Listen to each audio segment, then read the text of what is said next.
kita akan hidup bersama salah satu nama Allah yang indah, yaitu Allah Al-Adl, Allah yang maha adil. Ikhwan dan akhwat fillah rahimakumullah, secara bahasa yang disebut adil itu adalah al-insaf ya. Kalau bahasa kita adalah pas, tidak kurang, tidak lebih. Makanya ikhwan dan akhwat fillah rahimakumullah, sesuatu yang Allah ambil dari kita, kita harus berbaik sangka kepada Allah. Oh, Allah maha adil. Karena memang Allah itu akan mengambil sesuatu yang bukan milik kita dan sesuatu yang akan merusak kehidupan kita. Allah ambil. Tetapi kalau itu sudah menjadi hak kita, Allah akan kasih sesulit apapun jalannya. Setuju ya? Baik. Contoh misalnya begini, Rabbaniyah itu pertengahan antara ruh.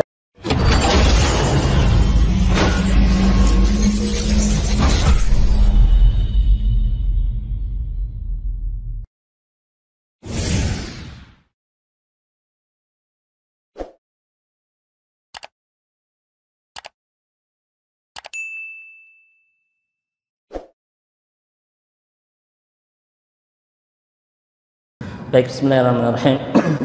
Assalamualaikum warahmatullahi wabarakatuh.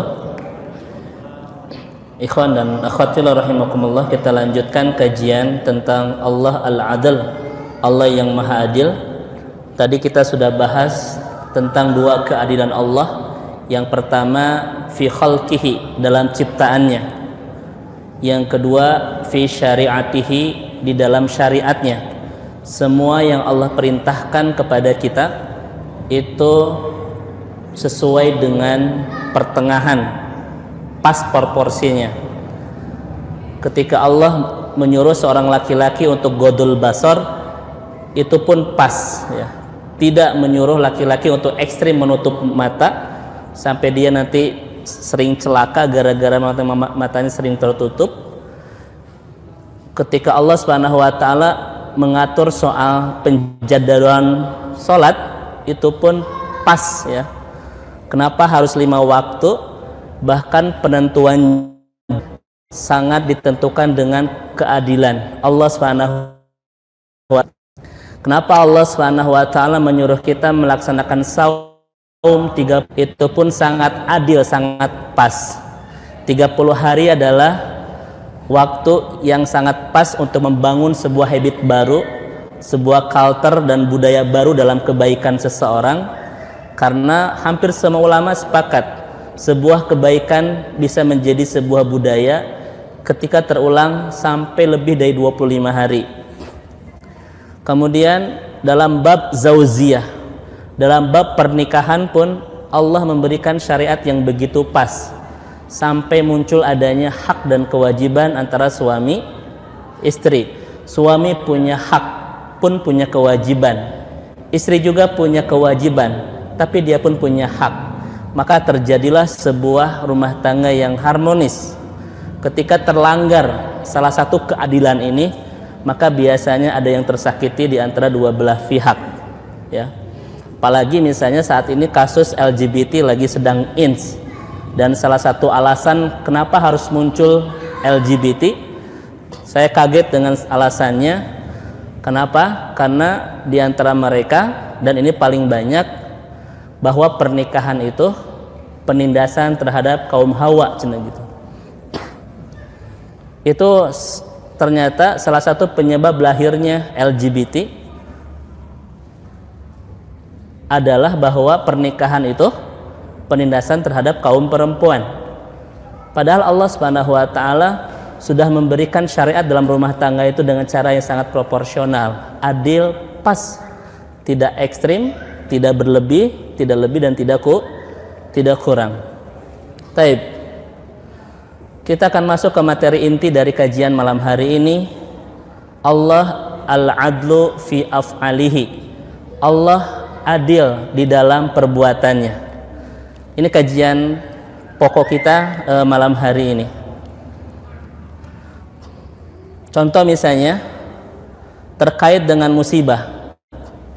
Ketika orang mendapatkan musibah, orang selalu berkata, mana keadilan Allah? Allah merasa tidak adil bagi saya, kan begitu? Kenapa Allah nggak adil kepada saya? Allah itu nggak adil. Kalau bahasa lebaynya, aku nggak bisa diginiin terus ya Rob, cina gitu. Lebay pisan itu ya. Mana letak keadilan Allah di dalam sebuah musibah? Baik, ada dua jawaban untuk memperlihatkan letak keadilan Allah di dalam sebuah musibah. Yang pertama, ikhwan dan akhwat fillah rahimakumullah. Yang pertama, letak keadilan Allah dalam musibah adalah satu, kalau Allah tidak memberikan musibah kepada dia dan dosisnya kurang, dia akan melampaui batas. Karena kata Al-Quran, innal insana layadgha, manusia itu sering melampaui batas. Maka Allah berikan dia musibah untuk mengembalikan dia ke ukuran sebenarnya. Orang-orang yang senantiasa diberikan kelimpahan, kebahagiaan, dan tidak ada musibah dalam hidupnya jarang, itu biasanya layat goahi, sering melampaui batas, muncul kesombongan, berjarak dengan Allah, lupa bagaimana cara berdoa yang tepat kepada Allah, akan banyak batas-batas yang dia lampaui. Betul nggak? Betul nggak? Tetapi Allah ketika memberikan musibah pun la yukallifullahu nafsan, tidak melebihi kemampuannya. Kalau orang tidak diberikan musibah, dia akan melampaui batas loh. Tetapi musibah yang Allah berikan dalam hidup seseorang itu tidak akan mungkin sebesar kemampuannya. Artinya musibah yang Allah berikan itu kecil dibandingkan kemampuan dia mengatasinya. Setuju ahi? Itu letak keadilan yang pertama dalam sebuah musibah. Kita perlu dikasih musibah oleh Allah agar kita kembali kepada ukuran kita sebenarnya. Kita datang lagi kepada Allah, ya, dan tahu bahwa kita ini adalah hamba yang tanpa Allah nggak bisa apa-apa. Apalah aku ma'atuh, tidak bisa apa-apa. Tetapi kalau orang senantiasa tidak dikasih musibah, layat go, kata Al-Quran, dia melampaui batas sampai melaksanakan banyak hal yang memang tidak Allah ridhoi karena melampaui batas akibat kemampuan finansialnya, akibat kemampuan fisiknya dan lain sebagainya. Allah berikan dia musibah agar dia kembali kepada ukuran sebenarnya. Tetapi musibahnya pun tidak akan musibahnya pun tidak akan besar dibanding kemampuan dia. La yukallifullahu nafsan illa usaha. Yang kedua, ikhwan fillah rahimakumullah, di mana letak keadilan Allah dalam sebuah musibah? Antum melihat orang soleh misalnya, terus saya dikasih musibah sama Allah Subhanahu wa ta'ala, antum bilang, ya Allah, kau tidak adil, kenapa orang soleh ini banyak dikasih musibah sama engkau? Antum kenal dengan orang ini kapan? Kan begitu ahi. Mungkin antum kenal dengan orang ini setelah hijrah, tetapi kita tidak tahu bagaimana masa lalunya. Allah Subhanahu wa ta'ala memberikan musibah itu untuk membersihkan masa lalunya, dan kita tidak tahu masa lalunya apa gitu, sehingga kita bilang sama Allah, engkau nggak adil ya Allah, kenapa orang soleh dikasih musibah? Allah maha tahu catatan-catatan orang itu untuk dibersihkan dosa-dosanya itu yang kadang kita tidak tahu, bahkan kita sendiri lupa loh dengan dosa-dosa itu yang harus Allah bersihkan itu. Ya Allah, saya kan sudah hijrah, kenapa kau masih berikan musibah? Padahal Allah tidak pernah lupa dengan semua dosa yang pernah kita lakukan ketika kita belum hijrah gitu. Allah itu, ya fillah rahimakumullah, Allah tidak akan pernah lupa dengan semua catatan yang pernah kita lakukan. Kadang kita lupa, kan begitu. Ini masya Allah. Kenapa? Dan mana letak keadilannya? Ya itu tadi, letak keadilannya adalah la yukallifullahu nafsan illa usaha. Allah tidak akan pernah membebani seorang di luar kemampuannya. Makanya iwafillah rahimakumullah, ketika antum menganggap Allah nggak adil gara-gara banyak memberikan musibah, Beristighfarlah sama Allah. Allah tahu semua catatan kita yang sudah kita lupakan itu. Mungkin saat ini beberapa puluh tahun kita merasa kita sudah betul-betul di jalur hijrah, di rute yang tepat. Tetapi Allah nggak akan pernah lupa dengan tahun-tahun di mana kita belum berada di jalur itu, dan Allah sudah ingin membersihkannya itu. Karena sudah saya sampaikan di kajian sebelumnya, ketika orang sudah hijrah, Allah mencintainya. Apa dalilnya? Hadis riwayat Imam Ahmad. Fa in tabu fa ana habibuhum. Kalau orang sudah hijrah, dia sudah jadi kekasih Allah. Itu dalilnya. Dan ketika Allah sudah mencintai seorang hamba, nggak mungkin dibiarkan dia ada dosa. Pasti Allah akan berikan musibah sebagai pembersihnya. Dan dosa-dosa yang Allah bersihkan bukan dosa-dosa ketika dia sudah hijrah, tapi dosa-dosa sebelum dia hijrah Allah akan bersihkan dengan semua musibah-musibah dalam hidupnya itu. Ini letak keadilan Allah yang kadang kita lupa. Ya Allah, saya sudah dekat dengan Engkau, saya sudah insaf pakai fitnah pisan ya tete. Saya sudah hijrah ya Allah, tapi kenapa ekonomi saya masih dipersulit, pernikahan saya masih belum bisa rapi dan lain sebagainya. Engkau nggak adil sama saya ya Allah, kan begitu ya. Ingat, kadang kita lupa dengan dosa-dosa yang pernah kita lakukan di masa lalu. Dan kadang kita melihat orang yang baik kemudian banyak masalah, kita tidak tahu bagaimana masa lalu dia. Allah hendak bersihkan itu semua. Itu letak keadilan Allah dalam sebuah musibah. Masya Allah, kalau Allah tidak membersihkan dosa-dosa hamba yang sudah hijrah, berarti Allah tidak mencintai. Dan itu tidak benar. Orang-orang yang sedang hijrah adalah orang-orang yang sedang menjadi kekasih-kekasih Allah. Allah nggak mau orang-orang yang sedang hijrah itu berjauh. Orang yang sedang hijrah itu masih banyak dosa. Pasti Allah akan tahu bagaimana cara membersihkan dosa-dosa itu, dan diantaranya dengan diberikan ujian atau musibah yang membuat dia sabar. Karena kesabaran itulah yang membersihkan dosa-dosanya itu. Masya Allah. Sekarang ketangkap kan, di mana letak keadilan Allah dalam musibah itu. Oke. Yang kedua misalnya, nah ini ayatnya, wa ma asabaka min sayyi'atin famin nafsik. Dan apa saja bencana yang menimpamu maka dari kesalahan dirimu sendiri. Allah adil kok.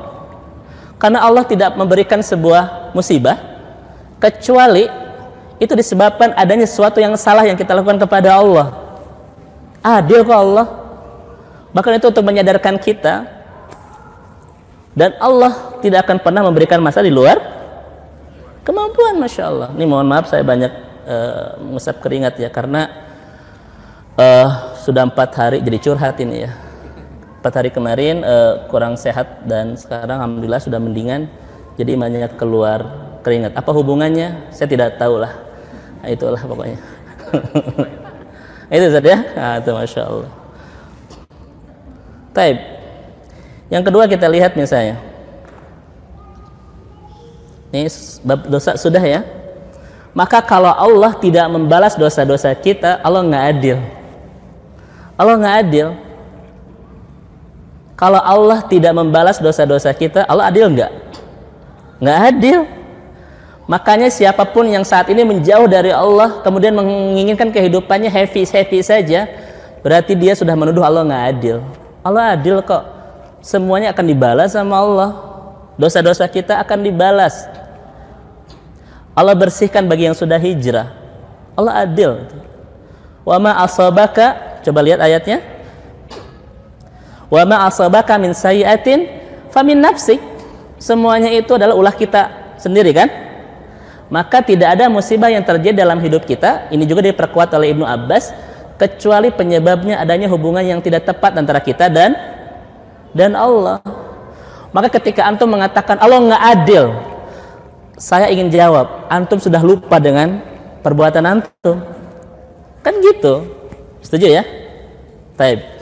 Kita lanjut. Karena kajian kita bukan di sini. Coba lihat bab rizki. Semua Allah kasih rizki.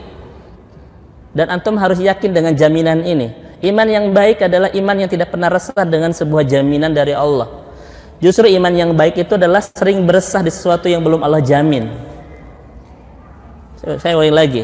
Iman yang baik adalah iman yang tidak pernah meresahkan dengan sesuatu yang sudah Allah jamin. Justru dia akan resah di sesuatu yang belum ada jaminan dari Allah. Saya sudah katakan, mati itu sudah pasti, tapi soleh, mohon maaf, tua itu pasti, tapi soleh di hari tua belum pasti.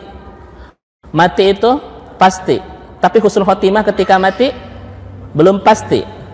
Akhirat itu pasti, tapi surga buat kita belum pasti.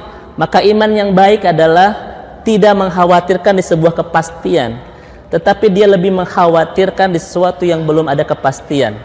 Apa itu? Soleh di hari tua, husnul khotimah ketika meninggal, dan mendapatkan surga nanti di akhirat. Itulah kekhawatiran orang-orang yang beriman. Maka orang yang beriman tidak akan pernah ada yang menggelisahkan kecuali satu, apa? Dosa. Karena dia yakin satu-satunya yang tidak akan pernah memasukkan ke surga itu adalah dosa. Berarti dia khawatir nggak soal rezeki? Enggak. Khawatir nggak soal jodoh? Enggak, karena sudah semuanya Allah jamin. Walaupun beberapa wajah di sini memang masih ada kekhawatiran bab itu. Ustadz suudon, bukan suudon, memang kelihatan. Gitu. Nah, itu. Tetapi kata Ibnu Qayyim, mana letak keadilan Allah soal rizki? Toh kita nggak sama kok rizkinya. Ada yang miskin, ada yang kaya, kan begitu ya. Mana letak keadilannya? Kira-kira mana letak keadilannya? Di soal kismatur rizq, pembagian rizki yang tidak sama. Kan kita sering mendefinisikan bahwa adil itu sama. Salah total itu. Adil itu adalah watu syai' fi mahali, menempatkan sesuatu pada porsinya, pas segitu. Mana letak keadilan Allah dalam rizki? Allah Maha tahu takaran dan kebutuhan kita yang tidak sama, dan Allah menempatkan sesuatu pada tempatnya. Artinya memberikan rizki sesuai dengan kebutuhan dan takaran kita. Makanya tidak sama, karena kebutuhan kita pun tidak sama. Gitu. Takaran kita pun tidak sama. Teteh minta sama Allah 1 ember, kesiapannya dan takaran 1 gelas. Allah kasih berapa? 1 gelas gitu. Allah Maha adil. Teteh punya anak 5, kuliah, SMA, SMP, SD, TK. Semua orang setiap pagi dikasih uang yang sama enggak anak-anak itu? Ya enggak. Kenapa enggak? Teteh enggak adil. Justru itu adil, karena diberikan sesuai dengan takaran dan kebutuhannya yang tidak sama. Makanya ikhwafillah rahimakumullah, ya. Di sini nanti ada seni bagaimana memperbesar takaran. Itu harus kita temukan seni itu agar ketika Allah memberi sesuai dengan takarannya. Jadi kewajiban antum adalah bukan memaksakan Allah untuk memberikan sesuatu yang bukan takaran kita, tetapi bagaimana seni membesar takaran rezeki itu, dan itu ada seninya. Saya tidak akan sampaikan malam hari ini. Itu ikhwafillah rahimakumullah. Allah Maha adil. Makanya apa hikmah dibalik dengan ketidaksamaan rezeki? 1, karena semuanya adalah ujian. Syukur dan sabar ujian bukan? Mampu tidak orang yang berlimpah itu bersyukur dan orang yang berkesempitan itu bersabar? Sebetulnya itu letak dari hikmahnya. Karena semuanya bisa jadi kebaikan. Orang yang berlimpah bersyukur jadi kebaikan. Orang yang bersempit bersabar jadi kebaikan. Itulah sebetulnya targetan dari kehidupan ini, apapun jadi kebaikan. Karena ada orang yang berlimpah tidak jadi kebaikan, orang yang sempit pun tidak jadi kebaikan. Yang kedua, mampu tidak orang-orang yang berlimpah itu untuk menolong saudara-saudaranya, itu ujian loh. Makanya saya sampaikan waktu saya kajian di DH ya, di Dago dengan Ustadz Salim Fillah, bahwa gempa bumi, tsunami itu musibah. Tetapi musibah yang paling besar sebagaimana kata Ibnu Rajab adalah apabila hati kita tidak terketuk untuk membantu saudara-saudara kita yang kena musibah. Itu musibah paling besar. Itu ujian. Hikmahnya, mampu tidak mereka saling tolong menolong ketika rezeki itu tidak sama gitu. Dan hikmah yang terakhir adalah terjadi harmonisasi pembagian rezeki yang tidak sama itu. Masjid ini tidak akan pernah terjadi kalau rezeki kita sama? Nggak mungkin. Kalau semuanya kaya, ada nggak yang mau bekerja keras untuk bangun masjid ini? Ya nggak mungkin. Buat apa ngambul bawa bata dan lain sebagainya? Enggak. Kalau semuanya miskin, mungkin nggak jadi masjid ini. Ya enggak. Ini kan perpaduan yang sangat harmonis, simfoni yang begitu indah, perpaduan antara kaya dan miskin. Allah adil kok. Allah maha adil. Soal pembagian rezeki tadi, soal kena musibah dan lain sebagainya. Dan yang terakhir, coba lihat. Di sini sebetulnya saya ingin memperjelasnya. Coba antum lihat, semua orang itu akan mendapatkan haknya nanti pada hari kiamat. Ini letak keadilan Allah. Hari kiamat itu dihadirkan oleh Allah untuk menunjukkan bahwa Allah itu maha adil. Dan orang nanti ketika hari kiamat akan mendapatkan haknya. Ketika dia itu menjalani kehidupan dan penuh kemaksiatan, dia akan mendapatkan apa? Haknya itu. Tahu maksud saya kan? Allah adil kok. Ketika kita senantiasa hidup lurus istiqomah dalam kebaikan, kita pun akan mendapatkan haknya. Maka hari kiamat itu bukti bahwa Allah maha adil. Kalau Allah tidak adil, tidak dihadirkan kiamat, kira-kira apa yang terjadi dengan kehidupan kita, Kebayang kan? Orang tidak lagi menghormati orang tuanya, orang tidak akan menghormati hak orang lain, mereka saling mencuri dan lain sebagainya karena tidak ada hari kiamat. Betul kan? Allah maha adil, ihwatillah rahimakumullah. Orang yang berdosa Allah akan balas, orang yang berbuat kebaikan Allah akan balas. Itu keadilan bukan? Adil enggak? Adil. Bahkan ihwatillah rahimakumullah, nanti kata Rasulullah SAW, ada orang yang disebut dengan al-muflis. Apa itu muflis? Orang yang oleh Allah diambil hak orang lain darinya ketika hari kiamat. Dia datang kepada Allah dengan membawa semua gudang-gudang kebaikannya, tetapi ketika di hadapan Allah banyak orang yang meminta haknya dari orang ini. Maka diberikanlah semua hak orang itu kepada orang itu, dan setelah habis keburukan-keburukan mereka diberikan kepada orang ini. Betul kan? Karena pada hari kiamat orang akan mendapatkan haknya. Kenapa si orang ini harus memberikan semua kebaikan kepada orang lain? Karena ketika dia di dunia dia nyakitin, dia apalagi gosipin, dia hasudin, nggak enak bahasanya ya. Dia hasud, dia buruk sangka, dia gibah, pokoknya semua itu akan dia bayar nanti. Karena Allah maha adil. Paham maksudnya ya? Kayak gitu. Pada hari kiamat semua orang akan dikasih haknya. Dan bukti bahwa Allah maha adil adalah adanya hari kiamat. Untuk membuktikan aku ini maha adil. Kamu berdosa aku siksa, kamu berbuat baik aku kasih surga. Adil enggak? Adil. Adil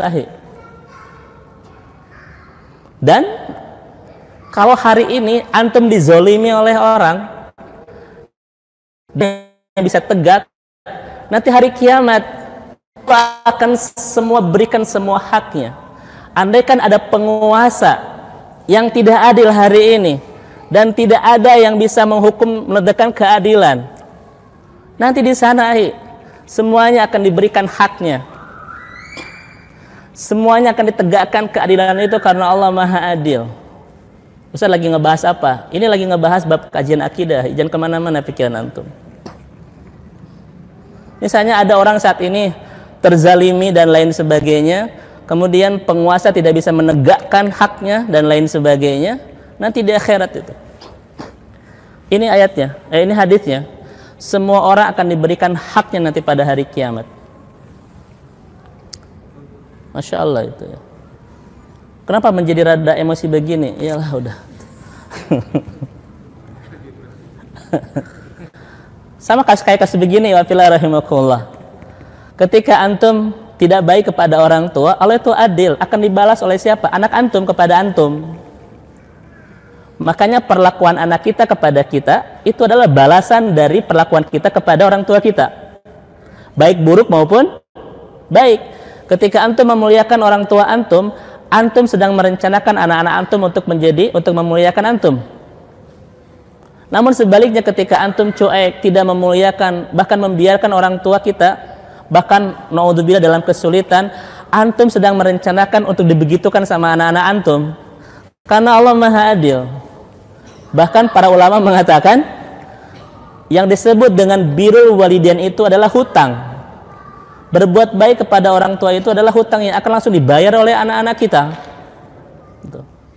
Makanya bagaimana syaratnya supaya kita ini bisa dimuliakan di hari tua oleh anak-anak kita? Satu jawabannya, muliakan orang tua antum. Jangan salahkan anak-anak ketika tidak menghormati antum. Antum introspeksi diri. Mungkin ini adalah balasan dari Allah gara-gara kita tidak memuliakan orang tua. Allah adil kok. Allah adil itu. Maka siapapun yang saat ini kalimat saya, Jabbar, menyakiti hati orang, Allah akan balas. Karena Allah Maha Adil. Kalaupun tidak dibalas di sini, Allah akan balas nanti di akhirat. Nggak akan pernah ada kewajiban dan hak seseorang yang tidak pernah Allah tunaikan. Kalaupun tidak di sini, nanti di akhirat. Contoh, misalnya, ya fillah rahimakumullah, hari ini misalnya ada orang yang mengambil sesuatu yang bukan haknya, dan dia sudah bikin sebuah takdir bahwa Allah akan membalas, itu pasti dibalas. Kalaupun dia aman saja di sini di dunia, pasti dia akan ditegakkan balasannya di mana? Di akhirat. Itu pasti, karena Allah Maha Adil. Allah itu akan menyembuhkan orang-orang yang terluka, tetapi Allah akan melukai orang-orang yang melukai. Kalau Allah tidak melukai dia di dunia, Allah akan lukakan dia di mana? Di akhirat. Karena Allah Maha Adil, gitu. Makanya siapa yang hari ini bermasalah dengan Allah, tetapi hidupnya aman-aman saja, mungkin Allah sedang merencanakan balasan itu di mana? Ini bahas di sini atau bahas di sana? Ya jangan, maksudnya gitu. Itu rahimakumullah. Allah itu adil, nggak akan pernah ada hak dan kewajiban yang tidak akan tertunaikan. Masya Allah. Oleh karena itu, ikhwan dan akhwat fillah rahimakumullah, kesimpulan dari kajian kita hari ini adalah dua. Satu, jangan pernah berburuk sangka sama Allah. Jangan pernah mengatakan kepada Allah, engkau nggak adil ya Allah. Semuanya adil kok. Kenapa musibah-musibah ini engkau berikan dalam hidup saya? Allah adil kok, Allah balas itu. Itu kan ulah perbuatan kamu. Mungkin kamu sudah lupa dengan perbuatan-perbuatan itu. Dan aku mencintai kamu, kamu sudah hijrah, aku mencintai kamu. Dan musibah-musibah itulah cara aku untuk membersihkan dosa-dosamu. Dan aku tidak akan pernah memberikan musibah itu di luar kemampuan. Aku adil kok, gitu kata Allah Subhanahu wa taala. Itu yang pertama, ya fillah rahimakumullah. Ketika rizki tidak sama, jangan mengatakan kepada Allah, Allah nggak adil. Kenapa saya miskin, yang lain kaya? Kenapa yang lain ganteng, kemudian aku jawab sama antum? Jangan, Allah adil kok. Proporsi ini saya sudah bahas tadi di kajian awal. Allah itu sempurna banget ketika menciptakan kita. Dengan catatan, jangan sering melihat orang lain itu Yang membuat antum merasa tidak sempurna itu adalah karena antum sering melihat ke pinggir, gitu, ke orang lain. Hikmah yang kedua dari kajian kita adalah hati-hati, karena Allah Maha Adil. Tidak ada satupun yang tidak akan Allah balas hak dan kewajiban itu. Ketika kita berbuat kebaikan dan istiqomah dalam kebaikan itu, Allah Maha Adil kok, Allah akan balas. Namun ketika kita berbuat hal yang tidak baik, Allah pun adil, semuanya akan Allah balas.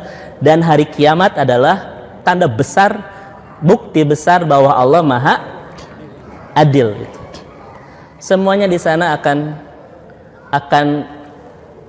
diadilkan oleh Allah Subhanahu wa taala, dan sehingga tidak lagi merasa orang yang terzalimi. Iwa fillah rahimakumullah. Ini kajian kita hari ini tentang Allah Maha Adil. Oleh karena itu, mudah-mudahan setelah kajian ringkas ya malam hari ini, kita mulai berbaik sangka kepada Allah dan mulai hati-hati dalam menjalani kehidupan. Dan itulah inti dari keimanan seseorang muslim, kata Umar bin Khattab, adalah dia semakin hati-hati dalam menjalani kehidupan karena Allah ini Maha Adil. Ketika kita merasa terzolimi oleh orang, Allah akan menegakkan keadilan itu, akan buktikan mana yang benar, mana yang salah. Sebagaimana pernah terjadi kepada Aisyah radhiyallahu anha, Allah tegakkan kebenaran itu. Turun 20 ayat yang membersihkan tentang nama baik Aisyah dalam kasus hadisul ifki, ataupun dalam kasus Yusuf alaihissalam ketika dia dizolimi oleh seorang perempuan dengan dituduh bahwa dia sudah mencoba untuk menggodanya, padahal perempuan itu kan yang salah. Maka perempuan sendiri itulah yang digerakkan hatinya oleh Allah untuk menegakkan keadilan dengan mengatakan apa? Anna rawattuhu an nafsihi wa innahu laminas sadiqin. Kata perempuan itu, akulah yang salah dan Yusuf itu termasuk orang-orang yang benar. Namun ketika keadilan itu tidak tegak di dunia, pasti nanti di akhirat ada banyak ketidakadilan yang tidak bisa ditegakkan, dan Allah akan tegakkan betul-betul keadilan itu nanti di akhirat, kalaupun tidak bisa di dunia. Ini ihwa fillah rahimakumullah, kajian kita hari ini.